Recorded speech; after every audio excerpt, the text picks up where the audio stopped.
Welcome to Beefmaster Banner. We're your host, Josh Morrison and Jared Strickland. What's going on, Jared? Getting ready to bat down the hatches for a little winter weather, but I don't think we're going to have as much as a lot of people north and west of us are having. Oh boy, oh boy. Well, Kevin started here, so um, I feel sure a lot of people's probably Kevin right now. So that's just another hurdle to get over this time of year. Yeah, the January Cavs have had it pretty tough this year. Yes, yes. Before we get into our show tonight, I do want to mention some show sponsors. Lissy's Beefmasters, to be the first one. We want to thank them for sponsoring the show tonight's show. Be sure to look out for their all access online sale March 15th and 16th. Most everybody probably listens to this knows that they put on an online sale every year, selling frozen genetics, and this year they've actually got a group of live cattle that they're going to do also. So look out for that. Thank you for sponsoring the show. And we want to thank Southeastern Beefmaster Breeder Association for sponsoring tonight's show also. They have the convention and sale August Jared, is it the 26th? I think it's the 26th this year. 26th this year. So be sure to come out and support that sale. And if you want to be a show sponsor and be mentioned on Facebook, please by all means reach out to us on our Beefmaster Banner Facebook page.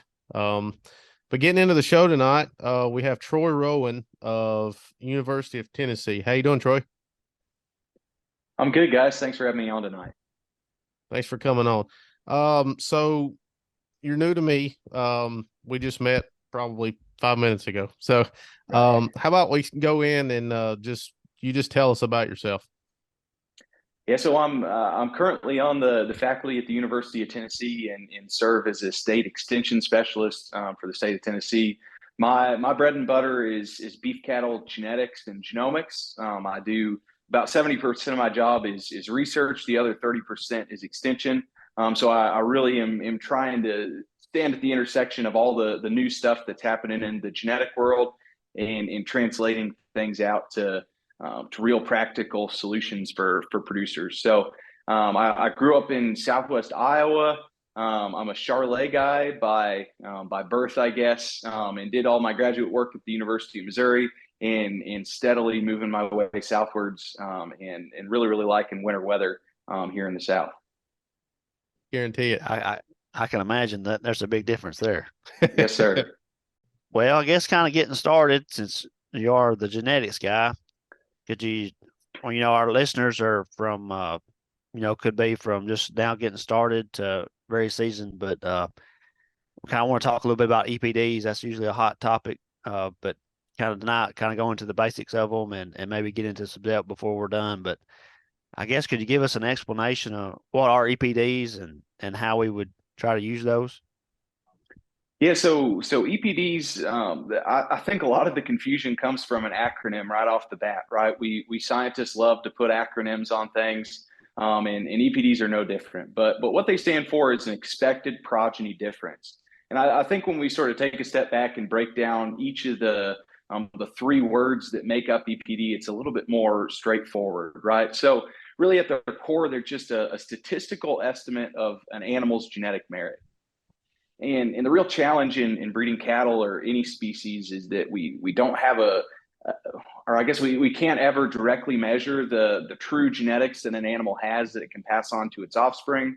So we're sort of left to figure out and make some statistical guesses, statistical best guesses with all the information that we can gather on an animal to figure out what the actual genetics that animal might pass on to offspring is.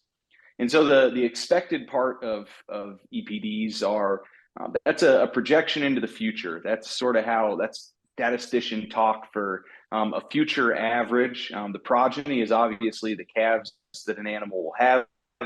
And the difference piece is that we're always using these measures to compare between two animals within the same population or an animal to the rest of the population. So I guess taking a step back, right? This isn't saying anything about an individual animal's performance or the exact performance of an animal's calf, right? This is on average, if we saw, hundreds of progeny out of a couple of bulls. This is really just telling us the difference that we'd expect to see between the averages of those two groups of calves that a bull would have. So again, our best statistical guess at what genetics an animal has that it can pass on to its offspring. All right. I think it's And I was kind of thinking with that too.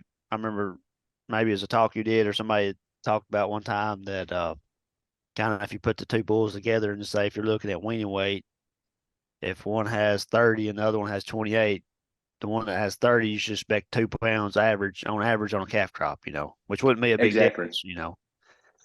Yeah, so that's the important thing, right? Is that if we just looked at one bull with a weaning weight EPD of 28, we can't really say anything about that bull, right? That 28 number isn't useful unless we're comparing the two bulls that we're trying to make a selection decision between, right? So it's important that the EPDs, you're either comparing, two candidates that you're trying to select between, or you can compare animals to say a breed average and see kind of where they sit compared to the rest of the Beefmaster breed. And I think sometimes, and I've been at fault until I've learned more about EPDs, exactly what they are, and more of how to use them. A lot of people may mistake. You see top 1 percentile. That's not saying you're going to get the extreme of everything every time. I think that's important to mention. Yeah, no, I think that's an important thing too. Whenever I put this up, I know that podcasts aren't a visual medium necessarily, but I always put those kind of two overlapping bell curves. I think that's the most useful way to think about what those actual phenotypes or performance of those calves will look like. Just because one bull has a 3 pound heavier weaning weight EPD than another bull doesn't mean that every single calf is going to be exactly 3 pounds heavier, right? It's all about the averages of those future calf crops. And I think you make an important point about percentile ranks, because I think that's a super useful way to make this EPD comparison a little bit more straightforward in understanding where that animal sits compared to the rest of the population, right? So, a top 5 percentile bull means that there's only 5% of the animals in the Beefmaster breed that are better than that bull for a particular EPD. So I think those percentile rankings give us a little bit more context about where a bull maybe sits compared to the rest of the population. Sure. Yeah, I like that you're talking about comparison and percentile. Also, I know this is maybe a little bit of a tangent, but like contemporary groups too, if you're comparing within a set, how important is that, Dr. Rowan, when you're looking at a ratio like that? Yeah, I think your point there, Jared, is something that I should have mentioned as I was talking about what EPDs do, right? So we'll take sort of a step back. I think it's helpful to think about an animal's performance, their phenotype that we measure at the end of the day, whether that's a weaning weight, whether that's a ribeye area, whether that's how long a cow stays in a herd. That phenotype is a function of the animal's genotype, so the genetics of your cow herd, right? The genetics that they inherited in the environment in which they're raised, right? So you can think for weaning weight, there are lots of different ways you can get to a high weaning weight, right? It can be because you're absolutely genetically superior. It can be because you're getting creek feed poured to you, right? And so what EPDs are really focused on doing is trying to take our selection decision, and instead of looking at that phenotype, right? So you can have a 650 pound weaning weight, but if you were fed, creek feed for, the last 3 months, right? That's a different story than if you have a 625 pound weaning weight and you've never seen creek feed before, right? So a lot of what we're trying to do with an EPD is pull out that variation that comes from an animal's environment and focus our selection decision just on the genetic potential that animal has to pass down to its offspring.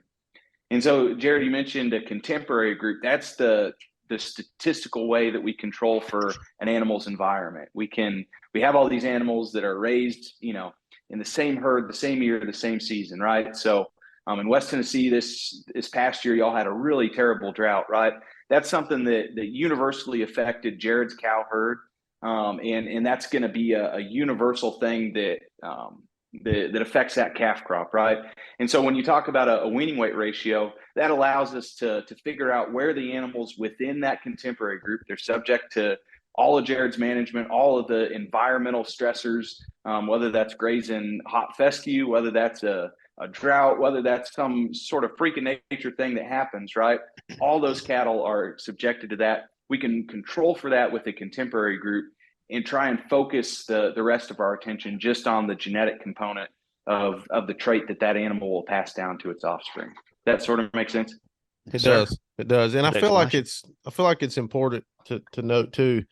This is why we kind of preach on this podcast, and you hear other folks preach, put all of your data in, because bad, good, middle ground, it's all going to make a difference to your EPDs and make them more accurate, right?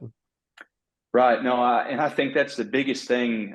If you're a seed stock producer, recording traits, right, going out and collecting those phenotypes is, I know it takes time, but the impact that has on the quality of the EPD that comes out the other side is really, really huge. And Josh, you said reporting all of the data, and that's exactly when we think about these contemporary groups. If we're holding back data from a contemporary group, so say there's a couple of straggler calves that we know we're not going to register. We really don't want to report them, right? We know those weaning weights are a little bit lower. What that actually does when you yank those calves out of the contemporary group is it makes your very best animals, the animals that would have the best genetics, right? It makes them look less good compared to the rest of the contemporary group when we're taking those calves off the bottom end. So, and then we'll talk a little bit more here in a second, I'm sure, about specific traits where that unbiased reporting is really important. So things like stayability and some of the more fertility phenotypes. You've got to have all of the information reported in order to collect those phenotypes in a reliable manner.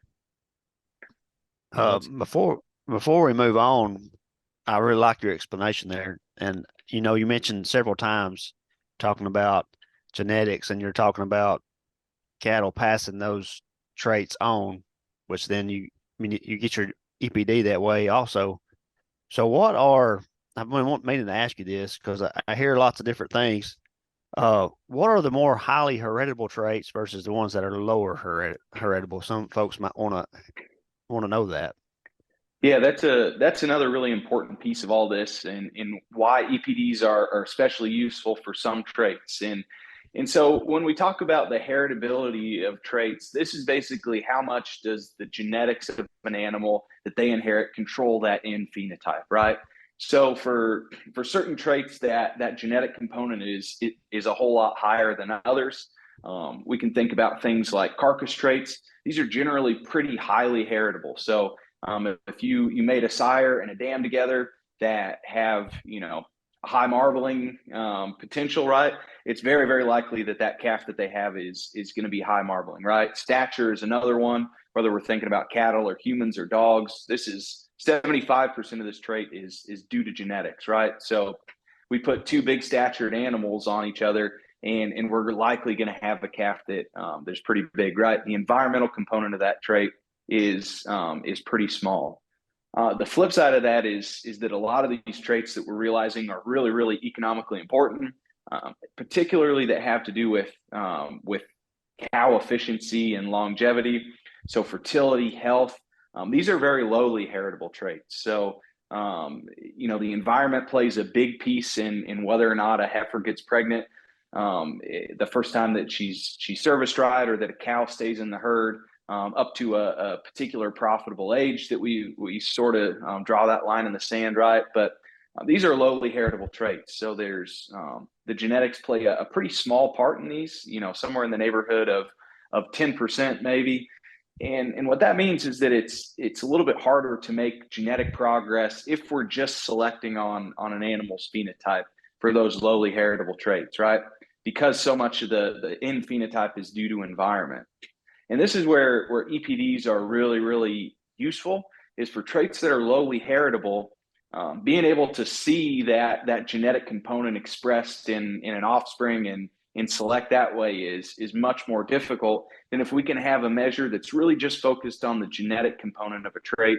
We get all that 90% maybe that's due to environment, allows us to focus that selection, even though it's lowly heritable, just on that small genetic component and make genetic progress a whole lot faster than if we were relying on selecting for those actual phenotypes.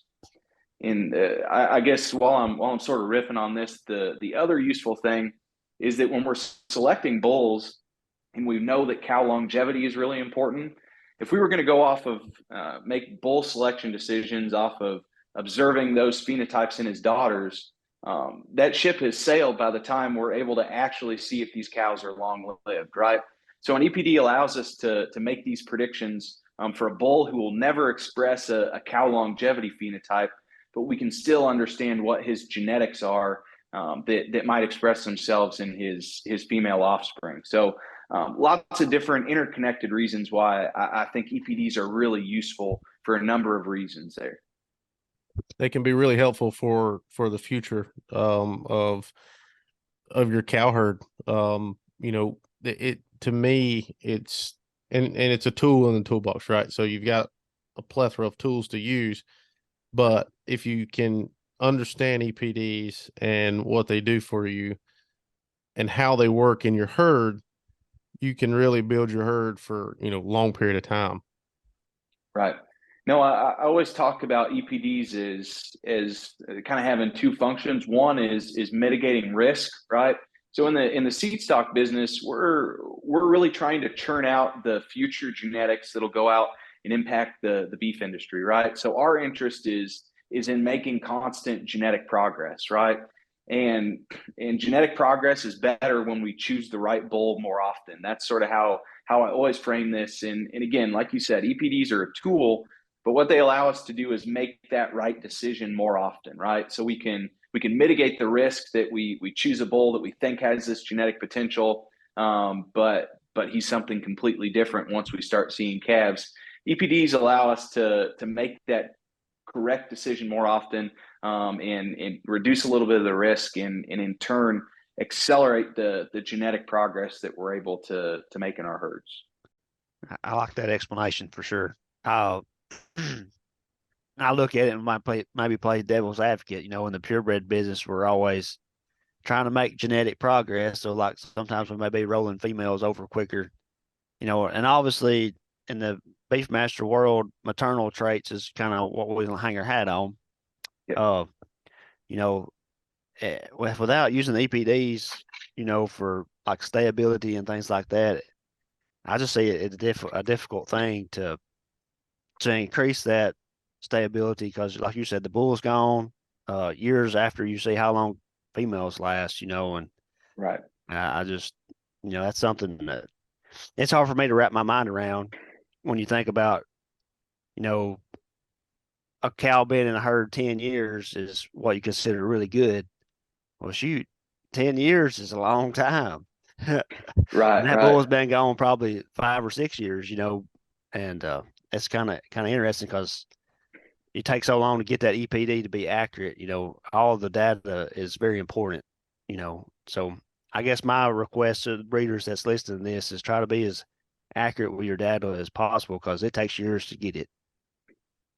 Well, and just like, Clark Jones said, I believe he said it in the podcast about a year ago, it's not as and I agree with it, as purebred seed stock breeders, it's not our job to chase extremes, but to cut the bottom end every time and get better. Yep.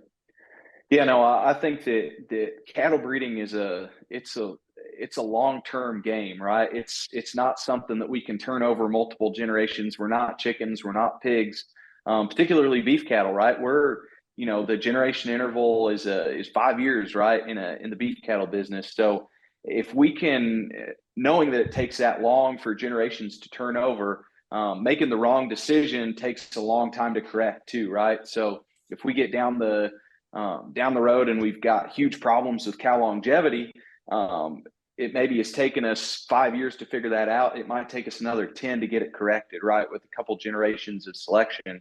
So again, these tools allow us to, like Clark said, cook that bottom third off and ensure that we're always making genetic progress. They're not perfect, right? If they were perfect, I wouldn't have a job, and we wouldn't need to be talking about EPDs on the podcast, right? But they're the best tools that use all of the information that we have, and again, they allow us to make that right decision more often than not. Well, and the more we learn about them as breeders, that it's the utmost importance that as breeders we learn all we can about it, because that's in turn just going to make the EPDs more accurate going forward.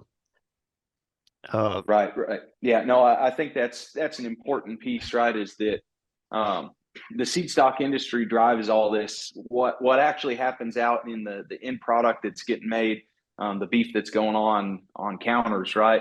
That's driven by decisions that seed stock producers make, and yeah, the better understanding that y'all have of EPDs, the more trust you put in those, that trickles down to your customers and eventually to the consumer in that end product. So EPDs are useful tools all the way down to that steak that hits a plate eventually. Yeah, I know here in the last couple of minutes we've kind of discussed accuracy in the EPDs, and I think it's maybe a good segue to talk about DNA. It's kind of a thing that I kind of think is a good thing we need to be doing, and the enhanced genomic EPDs. Our state, obviously, with our ag enhancement program, thinks highly of it because you get more money back on a bull that's got genomic enhanced EPDs. Could you give us a little talk about DNA and how that helps us increase the accuracy of those EPDs, and specifically like markers and things like that? Yeah, that's a good question, Jared. And before I even talk about genomics, I'll say really quick a bit about accuracy. So I said from the jump that EPDs are our best statistical guess, right? That sounds like a statistician covering his bases, right? But we use all the information that we can. The information that flows into an EPD is that contemporary group. So we pull the genetics component or the environmental component out, so we can just look at genetics. And then the rest of what an EPD does is it tries to figure out sort of whether or not an animal got good DNA or bad DNA from its parents, right? So I always talk about this in terms of siblings, right? I've got a little brother. We each got 50% of DNA from mom, 50% of DNA from dad, but the 50% that we got is different, right? So there's all these differences between siblings, and in a really related population like cattle, there's lots of I guess shared DNA between individuals. They're very similar. So we're trying to tease apart whether or not an animal got the better genetics or the less good genetics with the rest of the information that goes into an EPD. And so those other pieces of information that make us more confident of that statistical guess that we're making is, an animal's own performance record. That'll result in an increase in accuracy, makes us more confident that EPD is representative of the animal's actual genetics that they can pass on to offspring. And the other piece is progeny records, right? So in the seed stock business, these very proven sires, maybe they're getting used in a big way in an artificial insemination program. They've got hundreds of progeny records. That makes us much more confident in that EPD, right? Those accuracy numbers go up, and that's a direct sort of measure of how confident we are that EPD is representative of the genetics that animal can pass on to its offspring. So the genomics piece of this comes in, and the deal, I guess, is that if you're selling bulls to commercial producers, right, the likelihood that those EPDs will ever see an increase in accuracy through progeny reports is basically zero, right? Your commercial customers aren't reporting numbers back to a breed association to increase those accuracies, right? So the thing that we figured out that we can do is we can use these genomic tests, these DNA markers, to actually figure out which chunks of DNA an animal inherits from its parents. And when we do that, that allows us to make a more accurate statistical guess even before that bull has ever put a progeny on the ground, right?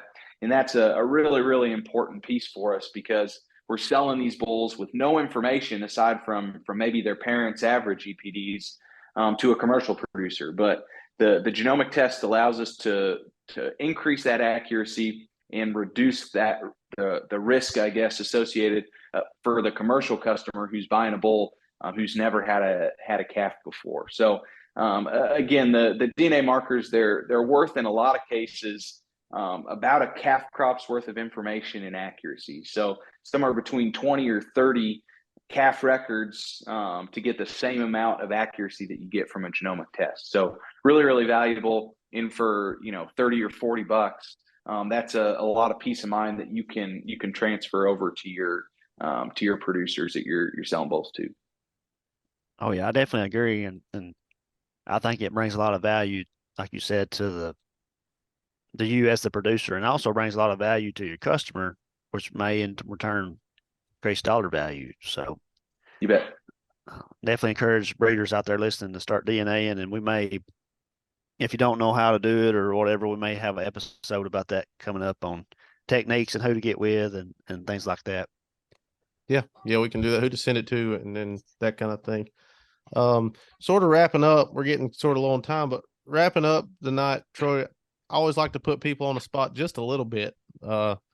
Just a thank you for coming on kind of deal. But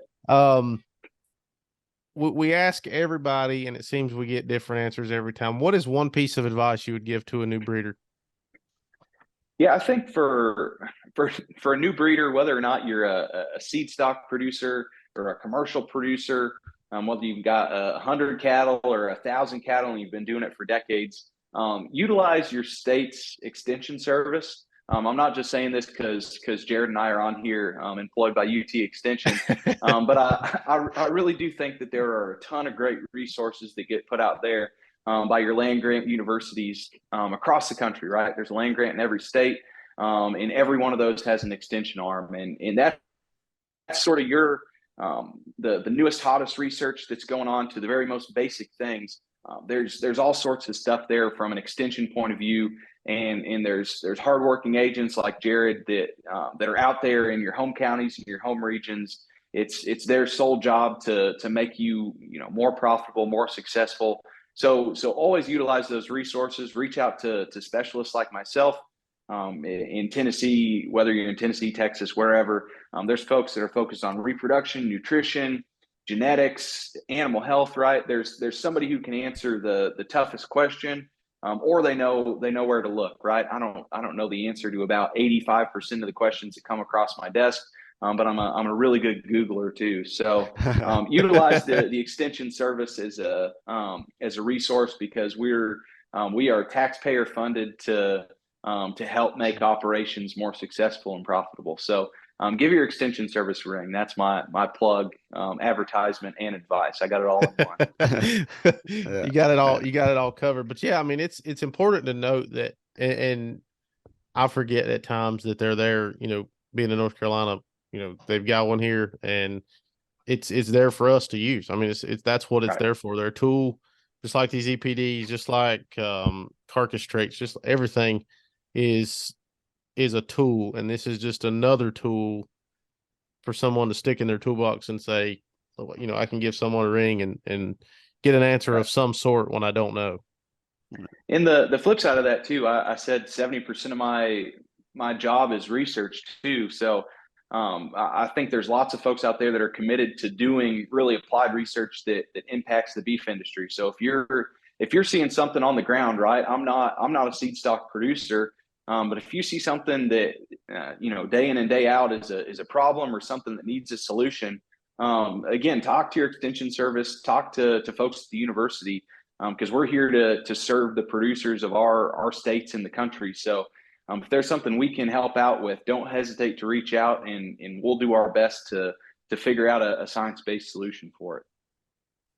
Yeah, I definitely agree with that. Kind of add to that, we get to see producers in our local area and help them come up with solutions that we can share with other producers, that are newer or whatever. And it, like I said, that home extension that's working in your area is going to see a lot more issues that you're going to encounter than somebody that may be out of state on the higher level, like like we're talking about genetics. That kind of is a broad term.